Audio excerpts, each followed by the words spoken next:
Momento Revista Crisis en Elijo Creer. Yo elijo creer en la Revista Crisis y esto se los digo siempre. Recomiendo la lectura. Ya tengo en mis manos el número 58 de julio-agosto de 2023. La casta está en orden. Esos títulos que pone Crisis y vos decís, qué bronca, ¿cómo no se me ocurrió? ¿Qué haces, Santucho? Bien, loco, bien. Mario Santucho con nosotros. Bueno, ya recomendé acá también la lectura y que además lo pueden leer en la web, aunque recomiendo que compren la revista de Cancha Inclinada, que es el manifiesto. Picante. Sí. Picante el manifiesto de este número. Y además le hiciste una entrevista a Pagni, Sí. extensa, que está publicada también en la revista. ¿Qué onda eso? Bien, muy bien, che. La verdad que muy bien. Con Carlos Pagni vino a... De hecho, nosotros, viste, Ya tratamos... tienen buena onda con Crisis, ¿no? Hay una Sí. relación. Nosotros le entrevistamos hace un montón, hace como, no sé, 6, 7 años. Y fuimos un poco criticados por eso. Después todo el mundo ya lo empezó a entrevistar. Sí, claro, claro. Y siempre mantuvimos un intercambio con él. Me parece un tipo bien interesante para seguir. Y esta vez nosotros tratamos siempre de hacer entrevistas en la revista que sean entrevistas no tradicionales, ¿viste? No típico de entrevista periodística, voy con el grabador a su despacho, sino que en general tratamos de hacer cenas. Ah, mirá. Entonces lo invitamos a casa a comer, hicimos un Morphy. Mirá qué bueno. Y éramos varios, digamos, de la revista, y charlando con él, y después 3 horas de charla, y después con eso hacemos una entrevista. Bueno, se suscriben en revistacrisis.com.ar, lo recomiendo siempre. De acá a fin de año son 500 pesos por mes, gente. Y bueno, y si no compran la revista en cualquier puesto. Hay muchísimas cosas para conversar, pero la verdad es que me importa solo una, Santucho. Eres un primo nuevo. Sí, tremendo. ¿Qué onda? El 133. El viernes nos encontramos, sí. Increíble. Después de 46 años de búsqueda. Primo hermano. Apareció. Primo hermano, sí, sí. ¿Cómo viene? ¿Cómo es? Él es hijo de mi tío Julio, que está vivo. De hecho, se reencontraron él también. Imagínate, a los 90 años o 80 y pico años, encontrarse con un hijo. Con un hijo, claro. Julio es hermano de mi papá, de Mario Roberto Santucho, y así que somos primo hermanos. Y además, bueno, Julio vive acá, tenemos muy buen vínculo. Es uno de los pocos tíos que quedaron vivos, digamos. Ellos eran 10 hermanos y 5, de alguna manera, entre asesinados y desaparecidos. Y además, él tiene 3 hijos, Julio, o sea que son 4 ellos, con el que apareció, con el que nos reencontramos. Y uno de ellos, Miguel, es muy amigo, el Tano. No sé si se lo vieron por ahí saltando y haciendo quilombo. Con abuelas. Es un quilombero bárbaro, es un pibe bárbaro, muy amigo. Y bueno, él es el que venía llevando adelante muy fuerte, porque en realidad la abuela del Tano fue una de las fundadoras de Abuela de Plaza de Mayo, Nélida, ¿no? Y entonces ella murió hace unos 10 años, después de mucho tiempo de búsqueda, y mi primo Miguel, el Tano, quedó a cargo se metió en abuelas y estaba muy activo en eso. Entonces, el pibe que apareció, que yo supongo que hoy se va a dar a conocer su nombre y demás, porque todavía no lo habíamos hecho. Bueno, es hijo de Julio, mi tío, con Cristina Navajas, que es precisamente la hija de Nélida. Bueno, ella desapareció, ella fue secuestrada el 13 de julio del 76. Fue secuestrada, embarazada ya, con algún atraso. No era muy sabido, pero había una carta, ¿no? Sí. Ella le estaba escribiendo una carta a mi tío, a Julio, que estaba fuera del país, y le contaba las últimas anotaciones que había hecho, le contaba que estaba muy feliz porque había tenido un atraso. Claro. Y bueno, por eso siempre pensamos que ella había parido en cautiverio, pero no teníamos el dato certero por una serie de cosas que son bastante impactantes. Pero bueno, por supuesto se lo buscaba. Y bueno, lo que muy importante también es que muchas veces abuelas encuentra a los nietos, digamos, que están desaparecidos o que han sido apropiados, los busca a través de encontrar a los apropiadores, ¿no? Se detecta quién es el que tiene un hijo o una hija que se nota que se lo apropió, vinculado a los militares, y a partir de eso se hacen los exámenes y demás.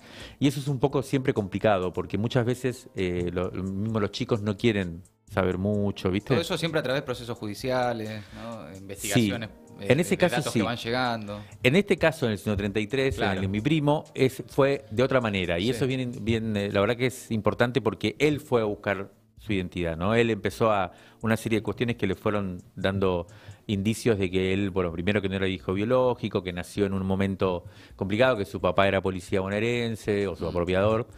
Y entonces fue a abuelas. Él se hizo el examen. Entonces también Fue a buscar eso. Sí, Él él tenía fue- la sospecha y fue a buscarlo. fue a buscar. Claro. En el 2019 se presentó por primera vez, después vino la pandemia y no terminó de dejar su sangre y demás, y ahora en abril volvió, dejó la sangre y ahí empezó todo el tema de la constatación, el macheo, digamos, de su información genética con la de todos los que estamos, todas las familias que estamos en el Banco Nacional de Datos Genéticos, que tenemos sospechas de que algún familiar ha sido apropiado.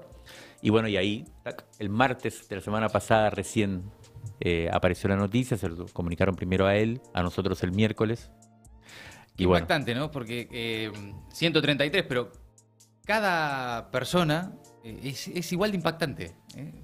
Y sí. Cada caso. Ahora, lo escuché al Tano decir, imagino que a vos te puede haber sucedido algo similar, que es, después de tantos años de búsqueda intensa, de investigar, de pensar cómo va a ser el día, de pensar qué le vas a decir si lo encontrás, de repente sucede todo tan rápido que te quedás como, ¿no? Sí, total. Impactado. Eso me impresionó mucho, sí, a mí también me impactó porque, como decís, fueron muchos años de búsqueda, sobre todo, bueno, el Tano, Martín Julio, pensando cómo sería el momento en que se encuentra, y cuando apareció fue una sorpresa total. Claro. Entonces es una búsqueda. Aparece muy rápido, o sea, la noticia Sí. llega después, es curioso eso que se genera, me imagino en la cabeza. Sí. Lo buscas, lo deseas, lo querés cada día de tu vida y cuando aparece es como... Y te agarró de sorpresa absolutamente y te conmueve y te sacude.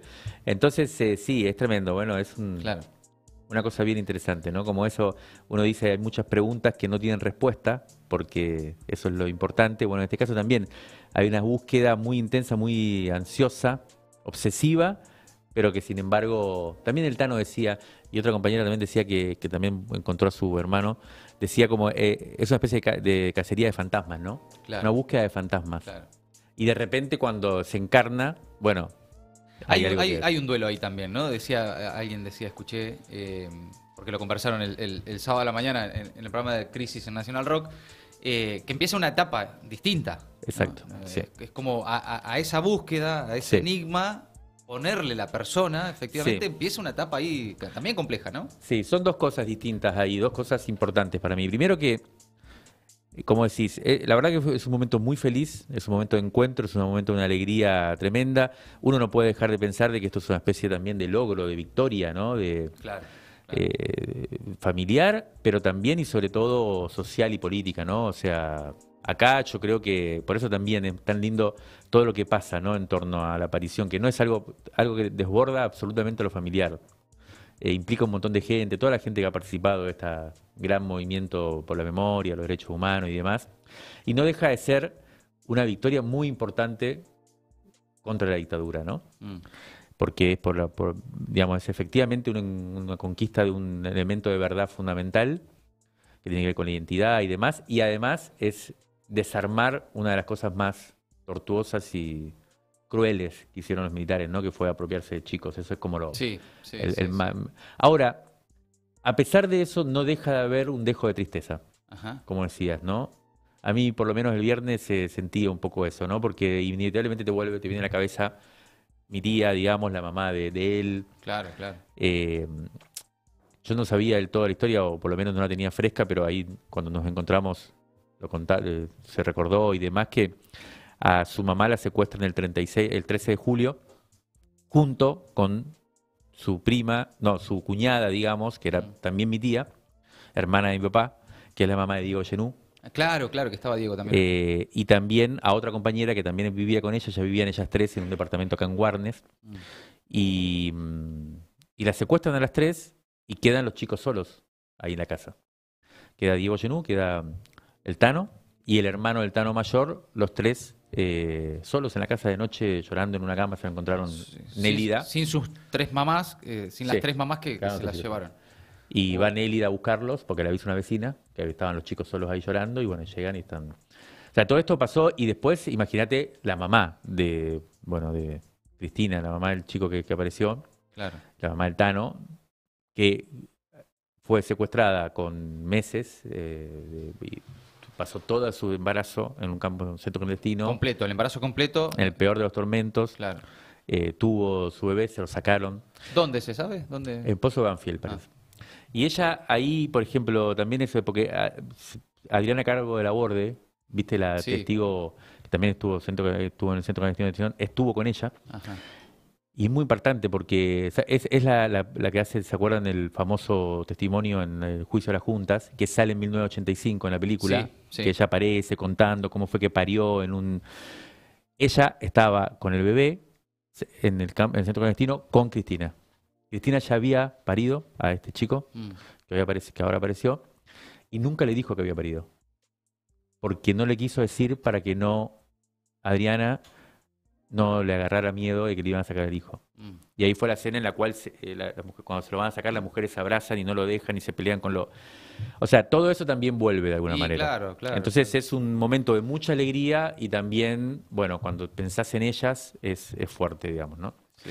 Y después lo otro que decís, esto no es un punto final ni mucho menos, no es un punto de llegada. Sí, No, por supuesto, claro. es una conquista muy buena, pero también acá empieza un derrotero Sí, muy claro. complejo. Claro, claro. No, y además, un primo, dos sobrinas, conectar de vuelta ahí con una parte de la familia. Pero además, en un momento muy especial también, ¿no? Por lo que representa este año, ¿no? 40 años de democracia, algunas cosas que se están diciendo en campaña, ¿no? Y también el sentido de estas historias, tenerlas presentes para saber, en definitiva, también qué se está jugando, ¿no? Eso ya es más una lectura por fuera de lo familiar, digamos, Claro. que no te puedo pedir en este momento. Pero sí, otra cosa, que sé que a vos esto sospecho que no te gusta demasiado, pero sí todos lo pensamos, que es un santucho. Ajá. Viste que también es Sí, sí, es verdad. simbólico, ¿no? Porque, bueno, son una familia, yo no sé exactamente la cantidad, ¿no? Pero una familia que Sí. fue diezmada por el terrorismo de Estado, Mario. Sí, fue diezmada por algo, ¿no? El otro día me entrevistaba Fontevecchi en la radio y me pedía esto, ¿no? Que hable de lo que significa la crueldad de esto que estamos hablando. Y yo le decía, sí, pero no es que eran demonios los militares, ¿viste? O sea, no eran demonios, no había ninguno, no eran dos demonios. Claro, claro. Eran proyectos políticos muy claros. Eso también me vino a la mente, ¿no? O sea, ese nivel de crueldad, ese nivel de sadismo o Ensañamiento, ¿no? ensañamiento, que además es una estrategia de aniquilación evidente, que hubo miles y miles de desaparecidos, ¿no? Apropiación de chicos, que era contra esa gente, contra nuestros viejos, contra esa generación que quería cambiar el mundo. Mm. Y también era un mensaje a la sociedad. Era un mensaje de disciplinamiento. Ojo, el otro día nos acordábamos también que en una marcha universitaria, no me acuerdo por qué, creo que con Pablo Valmedina nos acordamos, que en una marcha universitaria, cuando nosotros estábamos estudiando ahí en los 90, una vez Menem dijo, nos estábamos marchando, tomando las facultades, y dijo, les digo a las madres de esos chicos que se ocupen porque no vaya a ser que haya nuevas madres de Plaza de Mayo. Claro. O sea, todo el tiempo vuelve ese discurso, ¿no? Claro. De disciplinamiento, que es como... así que, efectivamente, que sea Santucho en este momento... No sé ustedes que lo vieron, yo no estuve viendo mucho los medios y eso, pero si hubo algún tipo de repercusión eso en lo que podría ser la derecha, si hubo mucho bardeo, pero no deja de ser sorprendente y también a mí me sorprendía, me llamaba mucho la atención este pibe que ahora, que no sabía quién era Santucho, No, claro, encima que el no chabón conocía la historia, ahora imagínate, dice, Santucho. las hijas de 13 y 9 años tienen las hijas, cuando Claro. de repente Cuando se den empiezan a cuenta- leer historia. Sí. Hay libros. Claro. Bueno, sí, esto es una etapa ahí, una cosa muy fuerte para esa familia. ¿Qué será ser Santucho hoy, no? En este momento. ¿Y te lo preguntaste eso? Te lo venís preguntando, me imagino. Sí, sí, pero es verdad que ahora con esta pregunta, claro, ya no es más yo que vengo hace mucho construyendo Claro, eso. Para alguien que aparece hoy que de repente se claro. desayuna que es Santucho, en este momento habría que ver qué significa. Debe ser muy impactante. Yo siempre recomiendo un libro tuyo, que es Bombo el Reaparecido. Que tiene ahí también una serie de reflexiones, incluso de preguntas sobre aquellos años, sobre tu viejo, pero también de su militancia y de sus compañeros. De hecho, la historia es de Bombo, Sí, que recomiendo siempre la lectura. Si no lo leyeron, Bombo el Reaparecido, de Mario Santucho, es un libro que tal vez podrían leer exacto. tus nuevas sobrinas. Sí, hoy se lo voy a llevar, de hecho. Ah, mira. Por lo menos a él, a la sobrina, no sé si te lo conoceré hoy. Sí, nosotros, A tu primo le vas a llevar el Sí, libro. hoy lo voy a leer. Bueno. nosotros cuando varias veces hemos hecho recordatorios de mi viejo y de sus compañeros, que hemos hecho algunos actos y eso, en un momento salió una consigna que a mí me gustaba mucho, que era ¿dónde está Santucho?